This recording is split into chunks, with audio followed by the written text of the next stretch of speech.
محفل میں لوگوں کے درمیان موجود رہ کر بھی اللہ سے ڈرتا رہا۔ یہ پہلی صفت اللہ نے مجھے حکم میں ارشاد فرمایا ہے کہ بحیثیت عبد بندگی کی نشانی کے طور پر تمہارے اندر یہ 9 صفات ہونی چاہیے۔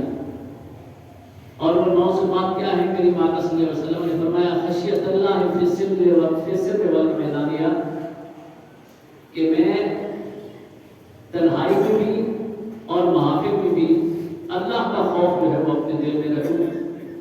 والعدل فی الغضب والرضا، اور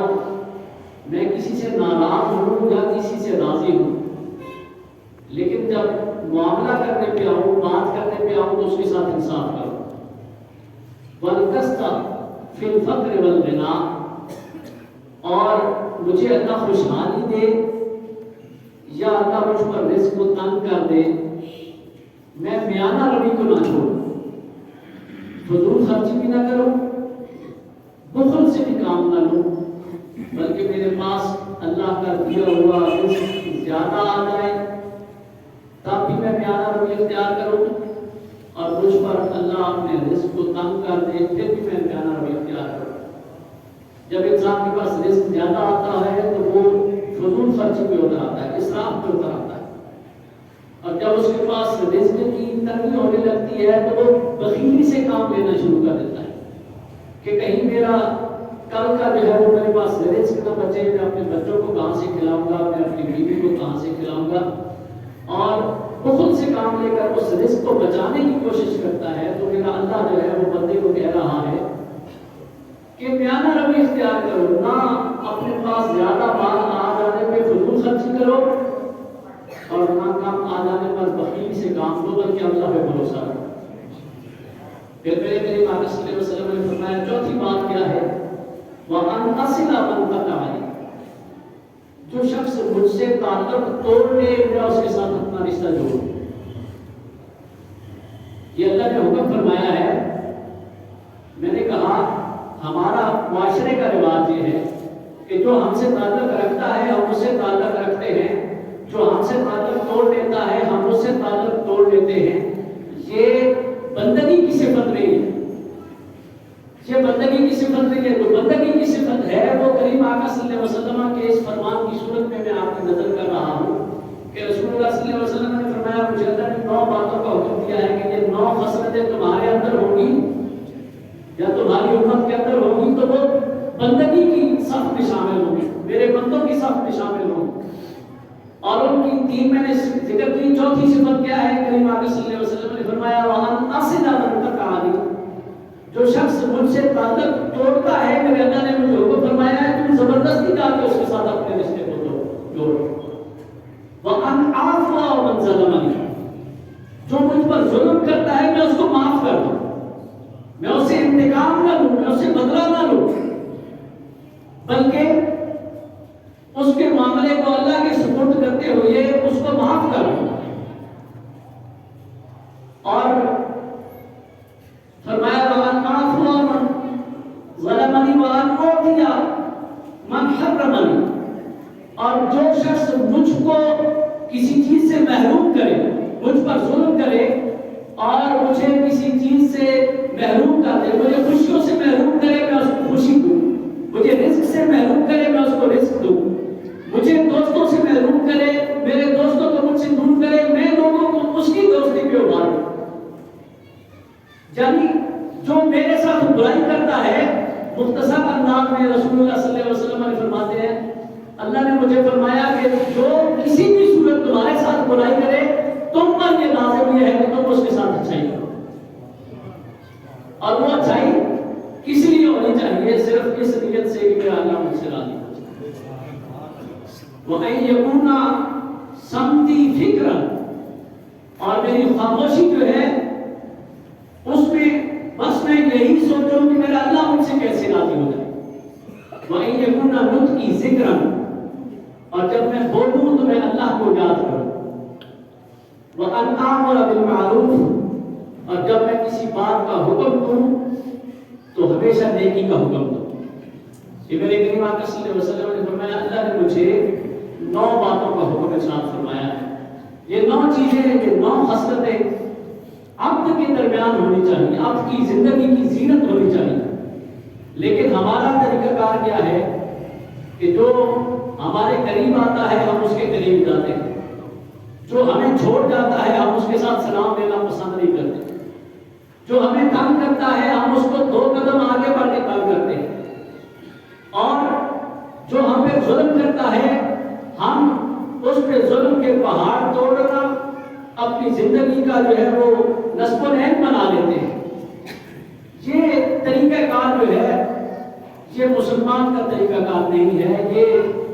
عبداللہ کا طریقہ کار نہیں ہے،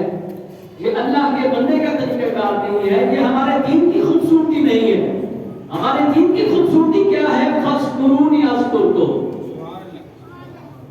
فَاذْكُرُونِي أَذْكُرْكُمْ. میرے اللہ کریم میں ارشاد فرماتے ہیں مجھے یاد کرو میں بھی تمہیں یاد کروں گا.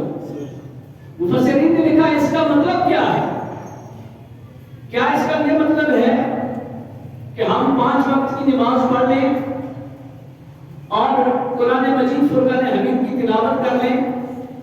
اور 2 تسبیحات فجر کی نماز کے ساتھ پڑھ لیں، 2 تسبیحات ظہر کی نماز کے ساتھ پڑھ لیں، 2-3 عصر کے بعد پڑھ لیں، مغرب اور عشاء کے بعد تسبیح کر لیں، تو کیا ہم اللہ کو یاد کرنے والوں کی صف میں شامل ہو جائیں گے؟ مفسرین نے لکھا اس کا آیت کا یہ مطلب نہیں ہے کہ اللہ کریم فرما رہے ہیں کہ تم اپنی زبان سے مجھے یاد کرو تو میں بھی تمہیں یاد کروں گا، بلکہ اس کا مطلب یہ ہے کہ جس لمحہ میں بھی جو قدم بھی تمہیں اٹھاؤ تمہاری توجہ اللہ رب العزت کی ذات کی طرف ہونی چاہیے. تمہارے ذہن میں یہ ہونا چاہیے کہ میرا اللہ یہاں سے کیسے خوش ہوگا، میرے اس عمل سے، میری اس بات سے، میں جو یہ قدم اٹھانا چاہتا ہوں اس سے میرا اللہ کیسے خوش ہوگا، یہ اللہ کا ذکر ہے. دیکھیں ہمارے دین کی خوبصورتی جس کو ہم چھوڑ چکے ہیں، جس کی وجہ سے ہمارے دین کی خوبصورتی کیا تھی؟ حسن خلق، اچھی عادات، جن کی وجہ سے لوگ ہمارے دین کے قریب آتے تھے، ہمارے دین کو پسند کرتے تھے. ہمارے رسول اللہ صلی اللہ علیہ وسلم کے بارے میں آتا ہے نا کہ اگر کسی یہودی کا جنازہ بھی جا رہا ہوتا تھا تو آپ اس کو کھڑے ہو جاتے تھے. یہ وہ دشمنی کر رہے ہیں، وہ آپ کو نبی ماننے کے لیے تیار نہیں ہے، وہ آپ کی تکذیب کر رہے ہیں، آپ کی جھوٹی باتیں کر رہے ہیں. لیکن ان میں سے کسی کی میت اٹھ کے رسول اللہ صلی اللہ علیہ وسلم کے سامنے سے گزرتی تو میری آقا صلی اللہ علیہ وسلم اس کے احترام میں کھڑے ہو جائے. اس لیے کہ ان لوگوں کے دلوں پر یہ بات بیٹھے، ان لوگوں کے دلوں میں یار کتنا اچھا دین ہے، یہ تو محبت سکھاتا ہے، یہ تو احترام سکھاتا ہے، یہ تو ایک دوسرے کے ساتھ اکٹھا ہونا سکھاتا ہے، ایک دوسرے کی عزت و تقریب کرنا سکھاتا ہے. حضرت امام اعظم ابو حنیفہ رضی اللہ تعالیٰ عنہ آپ کے پڑوس میں ایک موچی رہتا تھا، روپیہ کاٹنے والا رہتا تھا. میں کسی کی وہ جو ہے اللہ تعالیٰ نے ہر ایک کا اپنا اپنا پیشہ رکھا ہے، اور ہر ایک اللہ سے وہ حبیب اللہ جو محنت سے عمل کرنے والا ہوتا ہے وہ اللہ کا دوست ہوتا ہے. وہ اس کو ایک درجہ ولایت کا نصیب ہوتا ہے جو اس کے حلال کماتا ہے، خواہ وہ کسی طریقے سے کماتا ہے. تو میں صرف اس کی وہ پیشے کا بتا رہا ہوں کہ ہمارے نزدیک ایسے لوگ جو ہیں وہ محبت کے لائق نہیں ہوتے، رحم کے لائق نہیں ہوتے، ہم ان کی تقریب نہیں کرتے، ہم ان کو اپنے معاشرے میں معزز انسان نہیں سمجھتے. لیکن دیکھیے امام اعظم ابو حنیفہ رضی اللہ تعالیٰ عنہ جن کو رسول اللہ صلی اللہ علیہ وسلم کی سنت کے داغ میں رنگے ہونے کی وجہ سے اللہ رب العزت نے کائنات میں لوگوں کا امام مقرر فرما دیا، امام اعظم جو ہے وہ مقرر فرما دیا. آپ کے پڑوس میں جو شخص ہے وہ جوتیاں بناتا ہے اور اس کی عادت یہ ہے، علماء نے لکھا کہ وہ دن کو جو کچھ کماتا تھا رات کو آ کر وہ اپنے دوستوں کو بلاتا، شراب کی بوتلیں اکٹھی کرتا اور عیاشی میں وہ اپنے ساری جو ہے وہ جمع پوری لٹا دیتا. رات شور و غل ہوتا،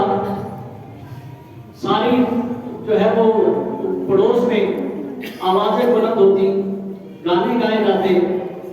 اور امام اعظم ابو حنیفہ ادھر اپنی عبادت کر رہے ہوتے، تہجد پڑھ رہے ہوتے، اللہ کا ذکر کر رہے ہوتے۔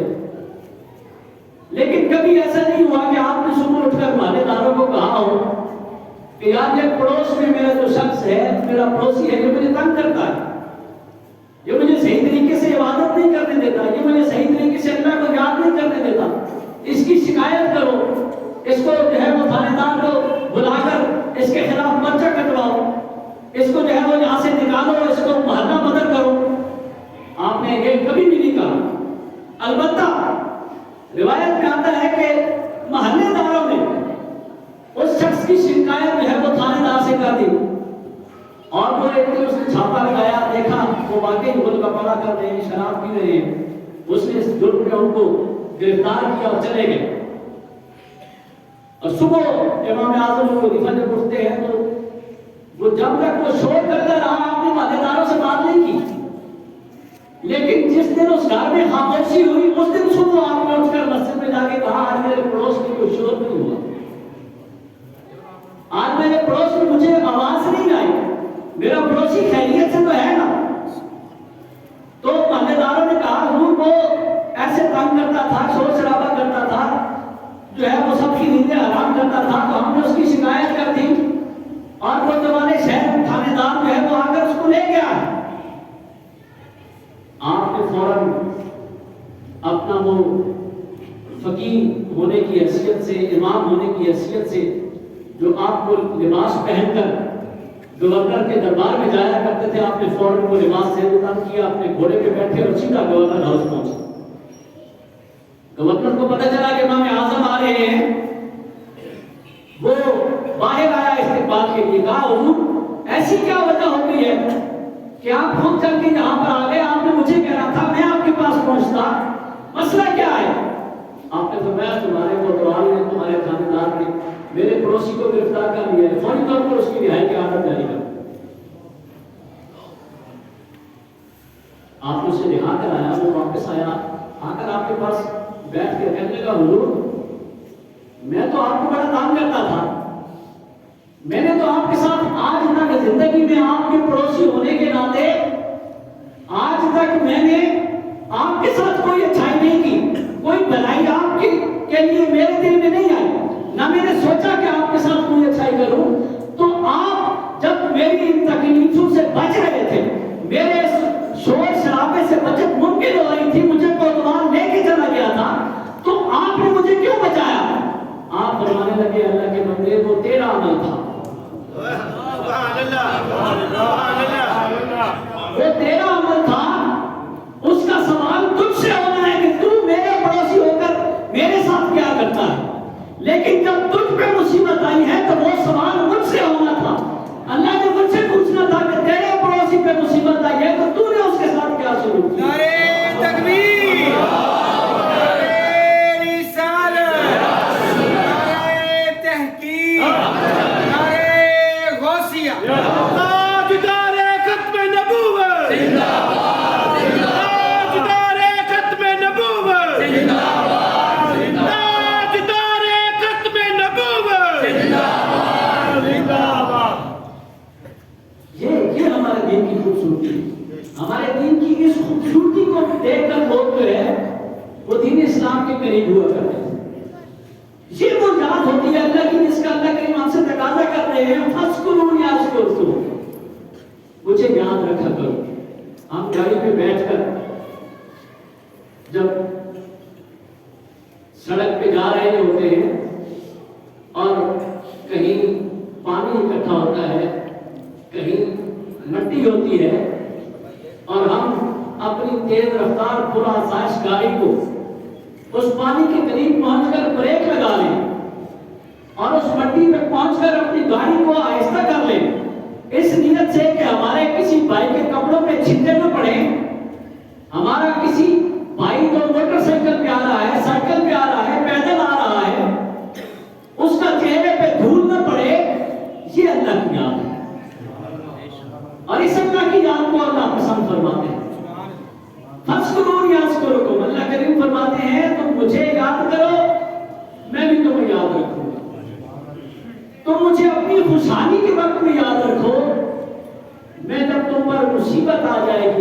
قسمت میں تنگی ہوگی، تکلیف ہوگی، تو جب تم مجھے اپنی خوشحالی کے وقت میں یاد رکھو گے، جب تم پر تنگی آئے گی میں الہ العالمین ہو کر تمہیں یاد رکھوں گا۔ ہم پر جب خوشی آتی ہے، جب ہم خوشحال ہوتے ہیں، تب ہمیں اللہ بھول جاتا ہے، تب ہم مسجد کے قریب نہیں جاتے، تب ہم اللہ کو یاد نہیں کرتے، تب ہم اپنے پڑوسی کا خیال نہیں رکھتے، تب ہم اپنے رشتہ داروں کا خیال نہیں رکھتے۔ لیکن جب ہم پر رزق تنگ ہونے لگتا ہے، جب اللہ کی گرفت میں آتے ہیں، پھر ہم سوال کرنے نکل جاتے ہیں، جی ہمارا حساب لگائیے، کسی نے ہم پر رزق کا دروازہ بند کر دیا ہے، کسی نے ہمارے رزق کو بند کر دیا ہے، کسی نے جادو کر دیا ہے، کسی نے تعویذ کر دیے ہیں۔ اے اللہ کے بندو، ایسا ممکن ہے کہ تمہارا رب تمہیں دینا چاہتا ہو اور کوئی بندہ اس رزق کو روک لے؟ ایسا ممکن ہے جس کو ہم مان رہے ہیں کہ وہ ساری قدرتوں کا مالک ہے، جس کو ہم مان رہے ہیں کہ اس کے علاوہ کوئی قادر نہیں ہے، کوئی رزق دینے والا نہیں ہے، کوئی خوشیاں دینے والا نہیں ہے، کوئی انسان کا پرسانے حال نہیں ہے، جس کو یہ سارا کچھ مان کر اس کے سامنے سجدہ ریز ہو رہے ہیں، پھر ہماری وہ نماز کہاں جائے گی اگر ہم کہیں کہ وہ تو دینا چاہتا ہے؟ رسول اللہ صلی اللہ علیہ وسلم نے فرمایا کہ انسان کا رزق اس کو ایسے پہنچتا ہے جیسے اس کی موت اس کو پہنچ کے رہے گی۔ اس کا مطلب ہے وہ دینا چاہتا ہے، اس نے لکھ رکھا ہے رزق کو۔ لیکن پھر میں کہہ رہا ہوں کہ کسی بندے نے میرا رزق بند کر دیا ہے، کسی جادوگر نے بند کر دیا؟ نہیں، جادوگر میرا رزق نہیں بند کر سکتا، یہ میری اپنی بدعمالیاں ہوتی ہیں، میں نے اپنی خوشحالی کے لمحوں میں اس کو بلایا ہوتا ہے۔ جس نے وعدہ کر رکھا ہے فَاذْكُرُونِي أَذْكُرُكُمْ، اپنی خوشحالی میں مجھے یاد رکھنا بندے، جب میں تم پر اپنے رزق کے دروازوں کو کھولوں گا تو مجھے یاد رکھنا، بخیلی نہ کرنا، فضول خرچی نہ کرنا، اپنے رشتہ داروں میں تقسیم کرنا، اپنے محلے داروں میں تقسیم کرنا، غریبوں اور بیواؤں کی مدد کرنا، مساکین پہ خرچ کرنا، اپنے جو ہے وہ ضرورت مندوں کی مدد کے لیے اپنی جیب رکھنا۔ جب تم اپنی خوشحالی میں مجھے یاد رکھو گے تو پھر میں تمہاری بدحالی میں تمہیں یاد رکھوں گا، تمہیں رزق کی تنگی نہیں ہوگی، تمہاری دکان نہیں چلے گی، تمہاری دوست آگے تمہاری ایسا ہوتا ہے۔ جو لوگ اللہ پہ یقین رکھنے والے ہوتے ہیں، جب ان پر رزق کے دروازے بند ہوتے ہیں، جب ان پر تکلیف آتی ہے،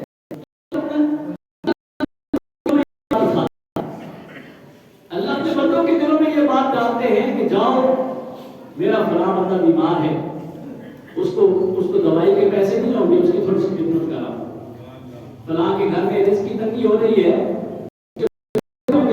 اس کی تھوڑی سی مدد کراؤ۔ پھر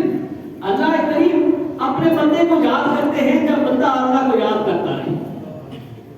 تو اللہ کریم کی یہ میں نے آپ کے سامنے آیا کریمہ تلاوت کی، اللہ نے قرآن مجید میں چھاپ، ہم یہ سمجھتے ہیں کہ ہم نے نماز پڑھ لی ہے، ہم نے تسبیح پڑھ لی ہے، ہم نے قرآن پڑھ لیا ہے تو ہم اللہ کے ذکر کرنے والے ہیں۔ یہ یاد رکھیں کہ اللہ کریم ہم سے کبھی اس زبان کے ذکر کی توجہ طلب نہیں رکھتے۔ اللہ کریم اس ذکر سے بے نیاز ہے جو ہماری زبان اللہ کا ذکر کرتی ہے۔ اللہ کریم ہم سے اس ذکر کی طلب رکھتے ہیں جو ہمارا دل اس کو یاد کرتا ہے۔ اور جب بندہ اپنے دل میں اللہ کو یاد کرتا ہے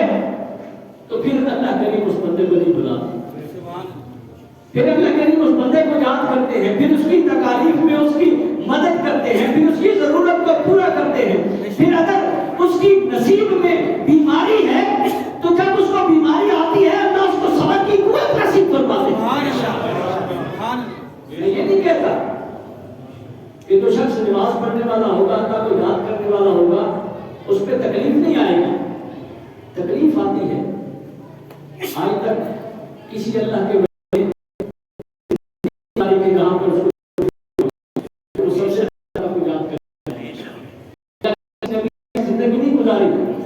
ساری زندگی خوشحالی میں گزری، حالانکہ وہ اللہ کے سب سے زیادہ مکرم بندے بلکہ اللہ کے نبی نے تو یہ فرمایا کہ انبیاء سب سے زیادہ اللہ کی طرف سے مصیبت میں جو ہے وہ امتحان میں ڈالے جاتے ہیں، اور میں محمد صلی اللہ علیہ وسلم انبیاء میں سے بھی سب سے زیادہ ابتلا و آزمائش کا شکار ہوا۔ اس لیے لوگ یہ کہتے ہیں کہ حضور ہم نماز بھی پڑھتے ہیں، ہم قرآن بھی پڑھتے ہیں، ہم درود کی تسبیحات بھی پڑھتے ہیں، لیکن پھر بھی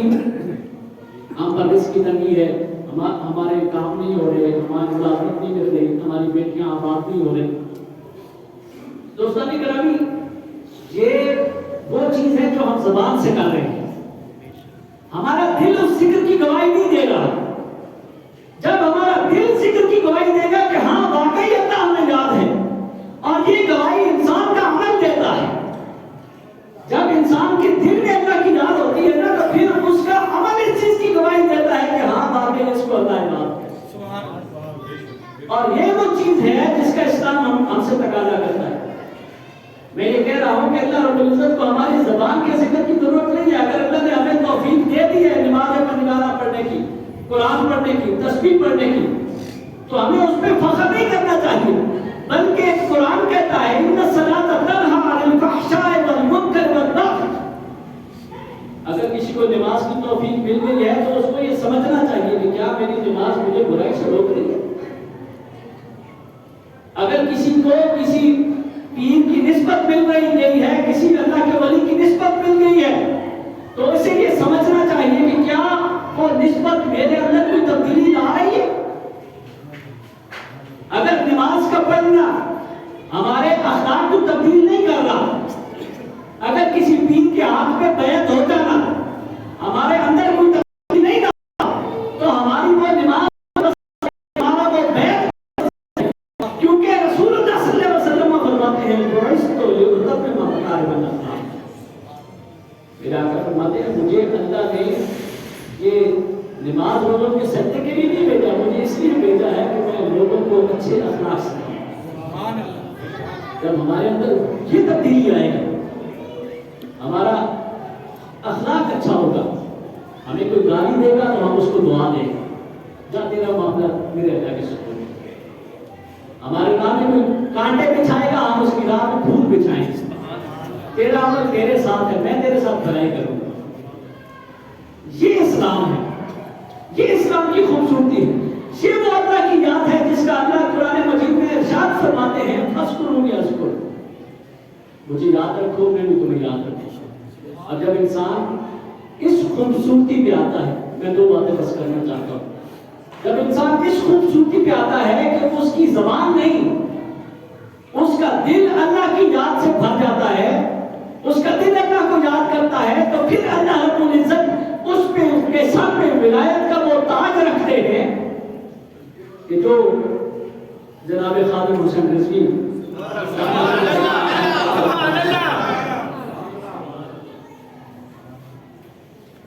آپ نے اپنی زندگی کو امانت اللہ کے حوالے کر دیا، اپنی زندگی کو امانت رسول اللہ صلی اللہ علیہ وسلم کے حوالے کر دیا،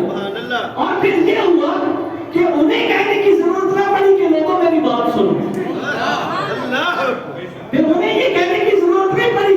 کہ لوگوں میرے گرد اکٹھے ہو میری بات سنو، پھر اللہ نے لوگوں کے دلوں میں ڈالا جاؤ کوئی میری بات کر رہا ہے۔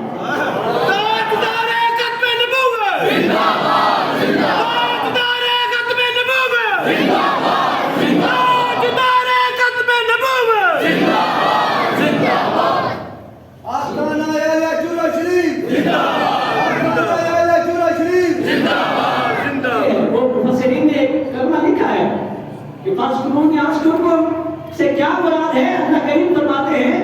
کہ تم مجھے اپنی خلوتوں میں یاد رکھو، تم مجھے اپنے دل میں یاد رکھو، میں تمہیں لوگوں کے گروہوں میں یاد رکھوں، میں اپنے فرشتوں کی جماعت میں یاد رکھوں گا۔ پھر لوگ خادم حسین رضوی کا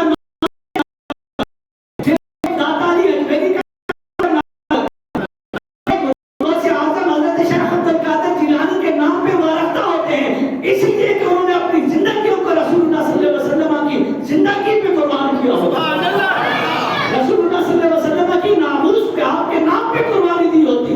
آپ کی سنت کو حضرت شیخ عبد القادر جیلانی رحمۃ اللہ علیہ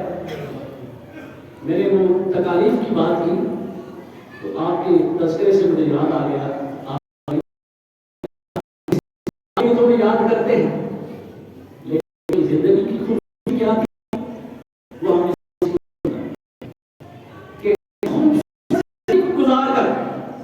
غوث اعظم اس مقام پہ پہنچتے ہیں کہ پھر اللہ لوگوں کے دلوں میں ان کی محبت ڈال دیتا ہے، پھر اللہ فرما دیتا ہے اس بندے نے اپنی ساری زندگی مجھے یاد رکھا ہے، لوگوں قیامت تک تم نے اس بندے کو نہیں بھولا۔ آپ فرماتے ہیں ایک دفعہ بغداد میں قحط پڑ گیا، کھانے کو کوئی چیز نہیں مل رہی تھی، فرماتے ہیں میں نے ایک دن صبر کیا، 2 دن صبر کیا، 3 دن صبر کیا، ہفتہ گزر گیا اور بھوک کی یہ کیفیت تھی، ہم پر ایک دن کا رزق تنگ ہو جائے گا تو ہم دل اٹھتے ہیں، حساب لگانے کے لیے چل پڑتے ہیں، کسی سے پوچھنے چل پڑتے ہیں کہ پتہ نہیں کیا ہو گیا ہے۔ حضور غوث اعظم پہ 7 دن تک آپ کو کھانے کے لیے کچھ نہیں ملا۔ آپ فرماتے ہیں میں دریا کی طرف نکلا، دریا پہ لوگ سیر کے لیے آتے ہیں، وہاں پر کسی نے کوئی ٹکڑا چھوڑا ہوگا، کسی نے کوئی کھا کر روٹی پھینکی ہوگی، کوئی رزق وہاں پہ پڑا مل جائے، کسی کا بچا بچا مل جائے تو وہی کھا کر جو ہے وہ میں اپنے پیٹ کی آگ بجھا لوں۔ آپ فرماتے ہیں جب میں دریا کے کنارے پہنچا تو وہاں میں نے دیکھا بے شمار لوگ وہاں پہ رزق مل رہے، کہاں تو پڑا ہوا ہے کھانے کے لیے تو سارے